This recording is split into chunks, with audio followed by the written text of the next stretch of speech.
নমস্কার, আমার নাম জিয়ারুল। ডিজিটাল ইমল থেকে ওপো রেনো 15 সিরিজ নতুন একটা ফোন, এটাই আপনারা দেখতে পাচ্ছেন। এই ফোনটা আন্ডার 35 এর মধ্যে রেনো সিরিজ। এই ফোনটার মধ্যে কি আছে, প্রথমত এই ফোনটার মধ্যে পপ আউট আছে, একটা পপ আউট বলে একটা অপশান আছে, ফটো ওতে পপ আউট করা যায়।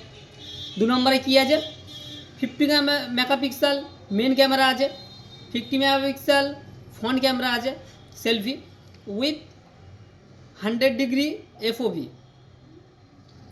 এতে লার্জ ব্যাটারি আছে, যেটা 7000 mAh ব্যাটারি, প্লাস 80 ওয়াটের সুপারবুক ফ্লাশ চার্জার আছে, এআই প্রোটেক্ট গ্লো আছে এটার মধ্যে, এবং 4K ভিডিও করতে পারবে, এতে আলট্রা ক্লিয়ার 4K ভিডিও হবে। এবং আরও একটা ফিচার্স রয়েছে, সেটা হচ্ছে এআই মাইন্ড স্পেস। এই ফিচার্সগুলো সব পেয়ে যাবেন রেনো 15Cর মধ্যে, যার প্রাইস আন্ডার 35 মধ্যে। ফোনটি নিতে চাইলে আজই চলে আসুন ডিজিটাল ইমল ঢুঁড়ি বাজার।